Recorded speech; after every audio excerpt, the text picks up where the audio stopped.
Message दीजिए sir. ये इफ्तार party का मकसद एक अच्छा गेट टुगेदर है ये, जी तो लोगों को बुलाना है। इसके साथ साथ इफ्तार पार्टी के साथ प्रेजेंट सिचुएशन जो इंडिया का है, उस प्रेजेंट सिचुएशन में हमारा रिस्पॉन्सिबिलिटीज़ क्या है, जी सर। उस रिस्पॉन्सिबिलिटीज़ को हम लोग जो है याद दिला लेना है। याद दिलाकर अब रमज़ान का जो हमारा इस्तिक़ामत और तक़वे का जो ट्रेनिंग है, जी उसके साथ आने वाले 11 महीने हम लोग जो है अन्याय के ख़िलाफ़, झूठ के ख़िलाफ़ जी और जुल्म के ख़िलाफ़ हमें काम करना चाहिए। वो इस इफ्तार पार्टी का एक अहम मकसद है हमारे नज़रिए में जी। और लोग जो इधर आते हैं उनको भी जो हम यही पैगाम देते हैं कि अपने अपने हैसियत से जो आप कर सकते हैं आप करना चाहिए। ये जो जुल्म और जो अन्याय के ख़िलाफ़ जो लड़ाई है, ये हिंदू और मुसलमान के दरमियान की लड़ाई नहीं है, ये मज़लूम और जालिम के दरमियान की लड़ाई है। इस लड़ाई को हम समझना है। मज़लूम जो है, हम सिर्फ मज़लूम विक्टिमहुड ही बोलते रहेंगे तो नहीं चलेगा। तो हम लोगों को रद्द अमल तय करके शॉर्ट टर्म गोल्स और लॉन्ग टर्म गोल्स के साथ हमें काम करना चाहिए। तो वो इस इफ्तार गेट टुगेदर का एक हमारा मकसद है। जब हमारा कर्नाटक में अमन का एक गहवारा माना जाता था, पहले हम यूपी में देखा करते थे कि मुख्तलिफ जुल्म हो रहे हैं, और आज हम आंखों देखा ऐसा हाल हो रहा है। रियासत के नौजवानों को क्या सब्र से, किस तरह, कब तक सब्र करना है सर? क्या लायल अमल क्या करना है, और कायदीन कौन है, ज़रा बताइए सर। सब्र तो हमें हर वक्त पर करना है जी। अब जो है एक जुल्म के ख़िलाफ़ हम जब काम करते हैं तो उस वक्त पर यकीनन आजमाइश आ जाएंगे जी। तो कुरान का भी जो हम फ़्लो देखेंगे, कुरान मजीद भी यही फ़्लो को फॉलो करता है। कुरान मजीद में अल्लाह सुब्हानहू व तआला जब भी जो है जद्दोजहद की जो बात करता है, जालिम के ख़िलाफ़ काम करने की जो बात करता है, उसके बाद सब्र की बात करता है।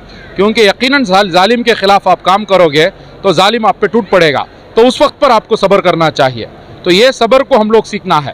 तो हम लोग वो सब्र को नहीं सीखेंगे जो हम सिर्फ जो है बंगड़ी पहनकर घर में बैठे रहेंगे और जो है हम एहतजाज नहीं करेंगे, हम कानूनी कार्रवाई नहीं करेंगे, हम काम नहीं करेंगे, हम इनके ख़िलाफ़ जो है लिखेंगे नहीं, बोलेंगे नहीं, हम कुछ नहीं करेंगे। वो सब्र जो है हमारा दीन सिखाता नहीं है और ये हमारे नबी का तरीका भी नहीं है। सर, मौजूदा हालत में आपका मैसेज क्या है सर?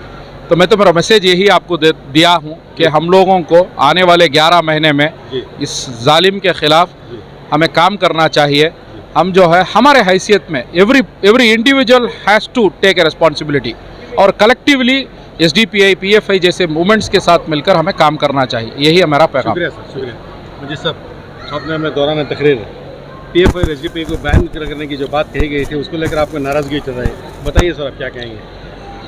देखिए, BJP RSS वाले हमारे बारे में, SDPI पॉपुलर फ्रंट वाले के बारे में बैन करो बोलना वो सही है, क्योंकि हमारा लड़ाई ये 13 साल से RSS और BJP से है। क्योंकि ये लोग मुसलमानों का, क्रिश्चियनों का, दलितों का और संविधान का विरोध करते हैं। तो इनके लिए हमारा जद्दोजहद जारी रहेगा, वेरी क्लियर है। मगर सेक्युलर पार्टीज भी ये बात कहते हैं, कांग्रेस का कई लीडर हम लोग को बैन करना बोलते हैं, ये BJP को खुश करने के लिए है। अच्छा। क्योंकि उन लोग बताना चाहिए, बैन करना बोलकर बताने में हमारा क्या गलत किए हैं ये भी बताना है। क्योंकि अब तक 13 साल में किसी धर्म का खिलाफ हम लोग बात नहीं करें, किसी ज़ात का खिलाफ नहीं करें, नफ़रत फैलाने का काम नहीं करें। हम लोग RSS और बजरंग दल और BJP का खिलाफ बात करें हैं, वो हमारा संविधान का दायरे में रखकर हम बात करें हैं। देखिए, इन लोग को अफसोस होता है कि कांग्रेस, जब गुजरात का दंगा हुआ, गुजरात का दंगा का रीज़न कौन है? 2000 मुसलमान को कत्लेआम किया। जब नरोट पाटिया हत्याकांड हुआ, 97 लोगों को मारा गया, 35 बच्चे भी थे, तो उसका मेन आरोपी जो है, नंबर 1 अक्यूज्ड है माया कोंडानी है, वहाँ का BJP का मिनिस्टर है। दूसरा अक्यूज नंबर 1 है बाबू बजरंगी, बजरंग दल का स्टेट प्रेसिडेंट है। अगर 97 लोगों का कत्लेआम में ये लोग अक्यूज होते हैं 1 और 2, जब UPA गवर्नमेंट था, कांग्रेस हुकूमत था, क्यों आप लोग इनको बैन नहीं किए?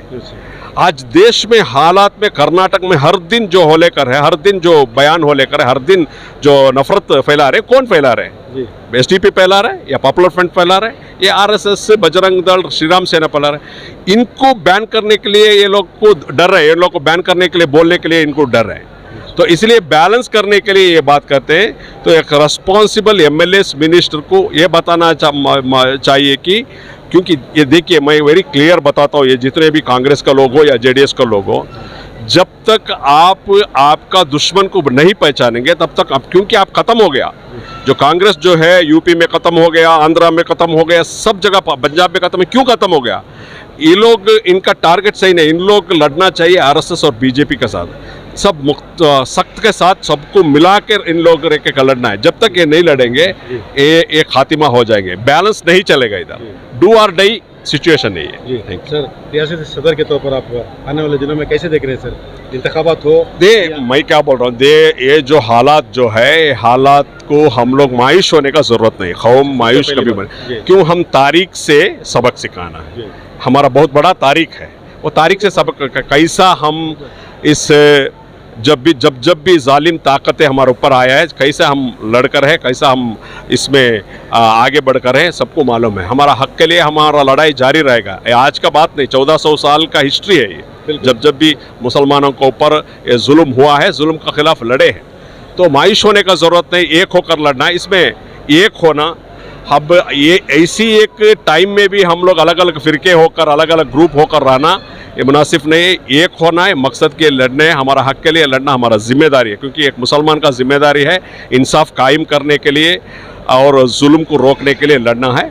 हम सब मिलकर इंशाल्लाह, हाँ सिर्फ देखो यह अब और गलत फहमी ये है, ये हिंदू और मुसलमान का बीच में बिल्कुल नहीं है। ये हिंदू और मुसलमान का बीच में नहीं है, ये आरएसएस संघ परिवार और दूसरों का बीच में है। अच्छा सर, एक आखिरी सवाल सर, यहाँ पे मैसूर में पहले सिद्धरामैया की इफ्तार पार्टी हुई, बाद में जेडीएस की सियासी पार्टी हुई, यानी और आज आपकी पार्टी में फ़र्क क्या है सर?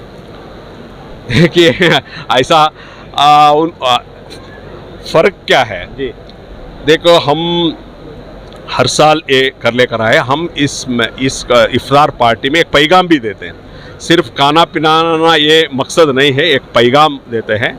और इसमें सिर्फ हमारे पार्टी के ही नहीं है, कई तंजीमों का लोग, आप देखें इतने सारा दलित भाई लोग और अलग अलग कम्युनिटी का भाई लोग एक भाईचारा का करने के लिए, वो जो लोग कॉन्स्टिट्यूशन का साथ है, सेकुलरिज्म का साथ है, इसलिए हमारा साथ आए हैं। एक अच्छा पैगाम, हम सब मिल के जाना है और किसी हालत से भी ये कॉन्स्टिट्यूशन को बचाने का काम में हम लोग सब मिलकर काम करना है। कॉन्स्टिट्यूशन रहेगा, एक बेहतर जिंदगी रहेगी। अस्सलाम वालेकुम, मैं सफदर खैसर, कौसर न्यूज़। आपने अभी देखा साकिब साहब और अब्दुल मजीद साहब की बातें आपने सुनी। उनका यही कहना था कि कौम में इत्तेहाद बिल्कुल ज़रूरत है और वक्त का तकाज़ा यही है कि हम मसले के इख्तलाफात को बाला तक रखते हुए एक होकर हालात का मुकाबला करें। अगर हम एक होंगे तो इंशाअल्लाह आने वाले हालात में किसी तौर पे भी कोई भी शर मचाने में बहुत लाख बार सोचने पर मजबूर हो जाएगा। अगर हम आज भी इसी मसले के इख्तलाफात में फंसे रहेंगे तो गैर कल हमें खुश होकर देखते रहेंगे और कौम में अफसोस के सिवाय कुछ नहीं रहेगा। मुझ नाचीज़ को याद रखें अपनी दुआओं में। अस्सलाम वालेकुम।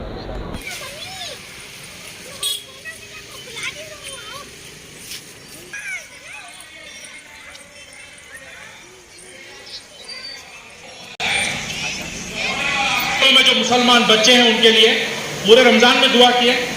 मैं पूछना चाहता हूं, एनआरसी सीए एजुटेशन में कैसे कैसे बच्चे जेलों में है, मालूम है आपको?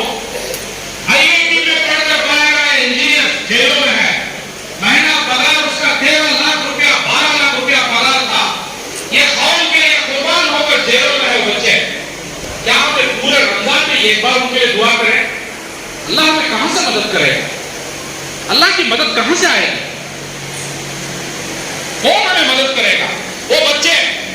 एनआरसी सीए एजुकेशन ये देश का कोई बड़ा उलेमा आकर शुरू नहीं किए।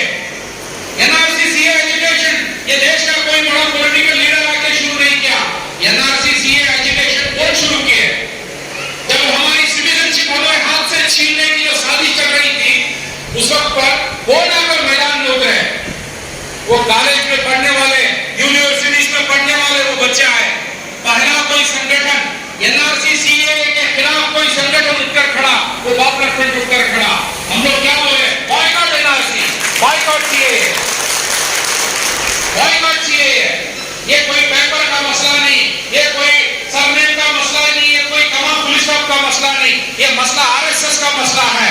इसके आगे कोई डॉक्यूमेंट बताने की जरूरत नहीं है, इसके आगे कुछ हम बताएंगे नहीं। हम इसके आगे उठकर खड़ेंगे, रोडों में आकर हम हंगामा करेंगे, रोडों में आकर हम जमहूरी तरीके से हम आवाज बुलंद करेंगे, हम इनके आगे सर नहीं झुकाएंगे। ये पॉपुलर फ्रंट ने बोला। उस आवाज के साथ इस देश के जो बच्चे आकर खड़े, उसके वजह से 2000 बच्चों के ऊपर केस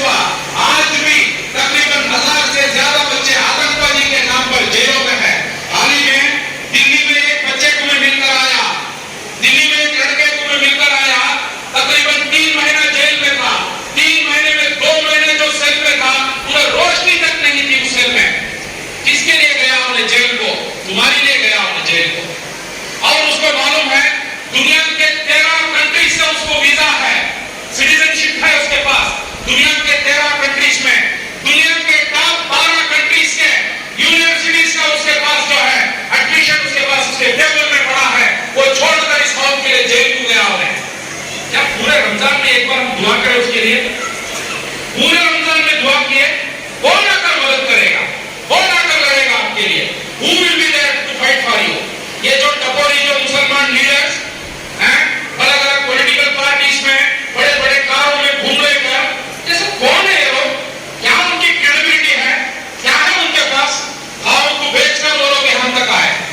नहीं बेचते हैं तो वो रोड में जो है इडली बेचने के, रोड में चीना बेचने का उनका औकात नहीं है, और उनको बेचने के वजह से ये लोग आए यहाँ तक। आकर वो लोग खड़े हुआ तो लीडर सब तो मुस्लिम उम्मा, कौन मुस्लिम उम्मत का इस देश का लीडर? जिन्हें आपके लिए लड़ा उन्हें आपका लीडर है, जिन्हें आपके लिए जेल में आया उन्हें आपका लीडर है, जिसके ऊपर केस है, जिसके घर को पुलिस आई उन्हें आपका लीडर है। ना कि बड़े बड़े कपड़े पहन लेकर उसके साथ 15-20 कबाड़ियों के साथ बड़े बड़े कारों में घूमने वाले कहाँ के लीडर है? और ये लोग गद्दार है, ये गद्दार थे और गद्दार रहेंगे। ये लोग ये सिने वाली हिरन के खिलाफ कहते हैं कि पीओ में बड़ा प्रॉब्लम है, ये एसडीपी में बड़ा प्रॉब्लम है। क्यों मालूम है? उनको मालूम है मैं रोड में जो है पान बेचने की औकात नहीं रखता हूँ, मैं पान बेच के जीने की औकात नहीं रखता हूँ, मेरी असलियत को ये लोग खोल खो देंगे, तो उसके वजह से ये लोग हमारे खिलाफ जाकर बोलते हैं। तो भाइयों, आज भी इस कौम में हीरे मोती है, मगर इस हीरे मोतियों को समझने की, परखने की अक्ल हमें रखना चाहिए, वरना ये लोग आपके लिए लड़कर जेलों में सड़कर चले जाएंगे। इधर आए हुए लोगों को मैं कहना चाहता हूँ, talk to people, we are in a democracy, we are still in a democracy. हमें डेमोक्रेसी में है, ये खत्म होने वाला है, ये आरएसएस खत्म कर देगा, ये बीजेपी इसको खत्म कर देगा। We have to protect our democracy, we have to protect our constitution. हमारे पास इसके अलावा कोई चारा नहीं है, हमें हमारे डेमोक्रेसी को बचाना है। तो भाइयों, एक बात बोलकर मेरी बात को मैं खत्म कर देता हूँ। एक बात बोलकर, जब किसी को बुखार आ जाती है, उसका दिमाग बुखार का माइंडसेट होना है। किसी को जुकाम हो जाता है तो उसका माइंडसेट जुकाम का माइंडसेट होना है। जुकाम आता है जाता है, बुखार आती है जाती है। मगर जब किसी को गैंग्रीन आ जाता है, गैंग्रीन बोलो तो मालूम है आपको, शुगर पेशेंट्स को पैर में फोड़ा आ जाता है, वो आकर जाने वाला नहीं है, उसके खिलाफ लड़ने के लिए कुछ कुर्बानी करना ही पड़ेगा,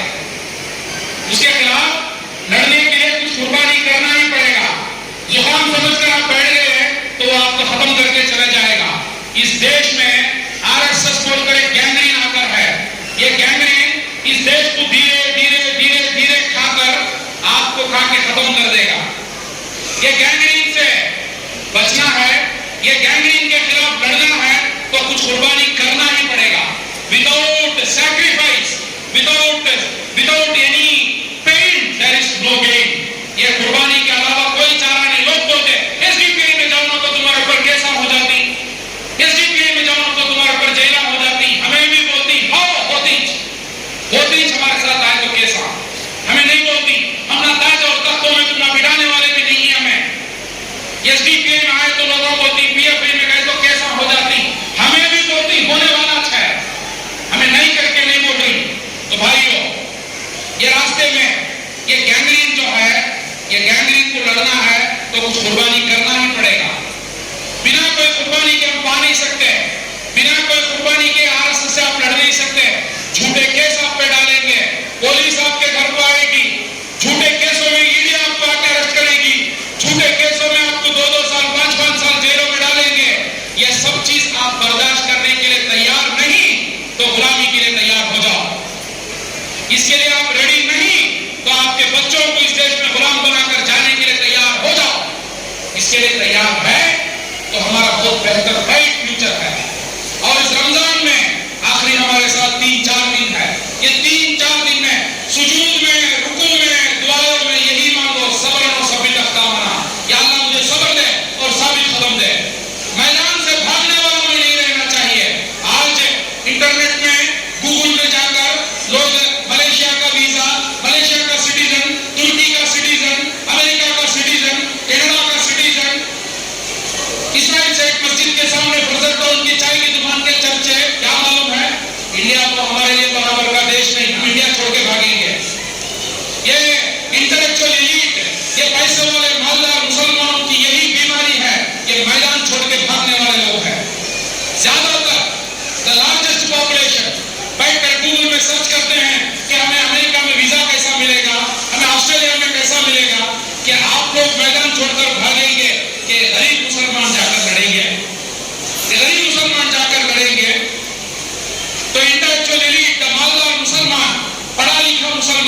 पहले उन्हें आकर कुर्बानी करना, पहले उन्हें आकर पेश करना, पहले उन्हें आकर ऐसे एक दौर में, ऐसे एक जमाने में, एक बार भी तेरे घर को पुलिस आकर नहीं गई, एक बार भी तेरे ऊपर केस नहीं हुआ डेमोक्रेटिक एजिटेशन का, तो इस कौम का लीडर तू नहीं है, इस कौम का लीडर तू नहीं है। They are not the leaders of the Muslim Ummah.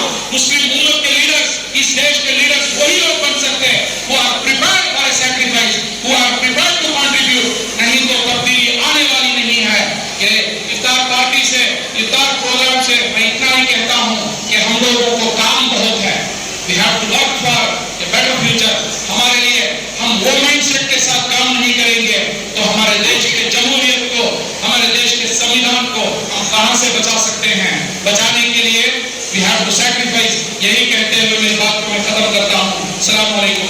शुक्रिया popular front of India national secretary जनाब मोहम्मद साकिब साहब, बहुत बेहतरीन अंदाज में आपने अपने तासुरात पेश किए। अब इसके बाद कर्नाटक रियासती सदर जनाब अब्दुल अजीज साहब को दावत देता हूँ कि आए अपने तासुरात पेश करें। बीजेपी से डरते हैं लोग, संघ परिवार से डरते हैं, इंक्लूडिंग सिद्धरामैया। आज का कर्नाटक का ये माहौल को कौन कारण है समझना चाहिए।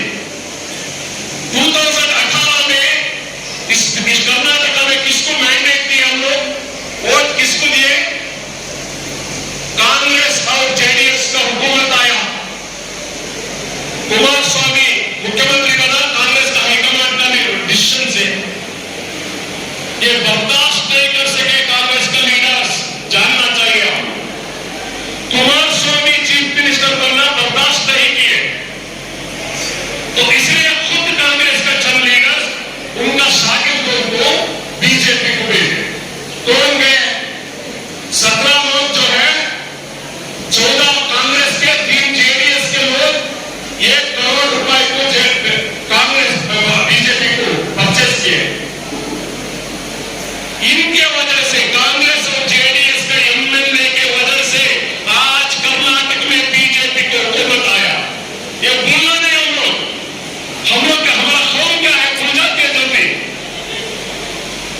हम लोग को पूछने का ताकत भी नहीं है। हम वोट डाले कांग्रेस को, वोट डाले जेडीएस को, मगर बीजेपी को सेम हो गए हम लोग। कैसे सेक्युलर लीडर इंक्लूडिंग रोशन बेग अफसोस होता है। 10 बार सोचना, हम लोग 10 बार सोचना पड़ता है उनके साथ स्टेज शेयर करने में। 10 बार सोचना पड़ता है लोगों को उनके साथ स्टेज शेयर करने में। वैसा गद्दार हो गए हैं लोग। आज हम आराम से जाएंगे, मगर एक दिन अल्लाह के सामने इसके बदला देना पड़ेगा हम लोग।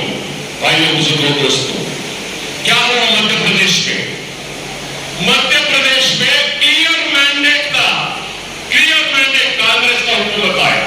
क्लियर मैंडेट, फुल मेजॉरिटी के साथ कांग्रेस का 28 एमएलए बीजेपी को सेम हो गए। आज जो मध्य प्रदेश में बीजेपी का हुकूमत है, मुसलमानों का गवर्नमेंट पर बुलडोजर चलाया था, ये बोला ना। आज मध्य प्रदेश का बीजेपी का आरएसएस का बुलडोजर मुसलमानों का गवर्नमेंट पर चल रहा है, तो रीजन कौन? आरएसएस नहीं, बीजेपी नहीं, कांग्रेस है। याद रखो, याद रखो। इतने दंगे फसाद इस देश में हुआ है, ये लोग भी रीजन है, बैलेंस करते हैं। क्यों भी वापस हमको एसडीपी को बैन करने के लिए बोलते हैं? 13 साल का इस पार्टी का कौन सा बयान लेके देखो, हमारा लिटरेचर उठा के देखो। किसी का धर्म के ऊपर एक शब्द हम लोग नहीं किए, एक शब्द, सिंगल वर्ड। किसी जात के ऊपर हम लोग सिंगल ನಮ್ಮ 13 ವರ್ಷ ಎಸ್ಡಿಪಿಯ ಚರಿತ್ರೆಯಲ್ಲಿ ಯಾವುದೇ ಧರ್ಮದ ವಿರುದ್ಧ ಒಂದೇ ಒಂದು ಶಬ್ದವನ್ನು ಮಾತನಾಡಿಲ್ಲ ಅನ್ನುವಂತ ಒಂದು ಗಲಭೆ ಆಗ್ತದೆ। नरोट पार्टियों में 90% लोग मुसलमानों को हक होते हैं, उसके 35 बच्चे भी रहते हैं। उसका वो जो खतरे आम का नंबर 1 आरोपी माया कोल्लानी, उनका मिनिस्टर, बीजेपी का मिनिस्टर, और एक आरोपी बाबू बजरंगी का स्टेट प्रेसिडेंट, ये दोनों को लाइफ सेंटेंस होता है। उस टाइम में यूपीए हुकूमत था, क्यों बैन नहीं किया बजरंग दल को, क्यों बैन नहीं किया आरएसएस को? मैं बहुत सारे तो हमारा खिदमत ये जारी रहेगा। हम लोग को कोई डराने का जरूरत मत करे। हमारा जो काम है, काम से हम पहचान रखते हैं। वक्त जो सारा हो गया, इतना ही मैं मेरा बात खत्म करता हूँ। दस्तूर है इस आलम का सबसे बेहतरीन दस्तूर है। अल्लाह उसकी हिफाजत करने वालों को जज़ाए खैर अता फरमा, उसके लिए मेहनत करने वालों की मेहनत को कामयाबी अता फरमा, नुसरत इआनत मदद फरमा। अल्लाह इस मुल्क में अमन और अमन अता फरमा, अदल और इंसाफ वाली हुकूमत अता फरमा, सबके साथ मिलकर काम करने वाली हुकूमत अता फरमा। अल्लाह फिरका परस्ती के ज़हर से इस उम्मत की हिफाजत फरमा, इस मुल्क की हिफाजत फरमा, रोज़दारों के रोज़ेदारों को कबूल फरमा, जितने हाज़िरीन सब के जाए मौका से कामयाबी अता फरमा। अल्लाह मरीजों को शिफा अता फरमा, मक़रूज़ों के कर्ज़ की अदायगी की शक्ल राहत पैदा फरमा, जो इस दुनिया से जा चुके हैं सबकी मग़फ़िरत फरमा, दर्जात को बुलंद फरमा, आलम के लिए मक़ाम अता फरमा। अल्लाह हमारे रोज़ों को कबूल फरमा, हमारी दुआओं को मोहम्मद सल्लल्लाहु अलैहि वसल्लम के सदक़े में कबूल फरमा। सुब्हान रब्बिका रब्बिल इज़्ज़ति अम्मा यसिफून व सलामुन अलल मुरसलीन वल्हम्दुलिल्लाहि रब्बिल आलमीन।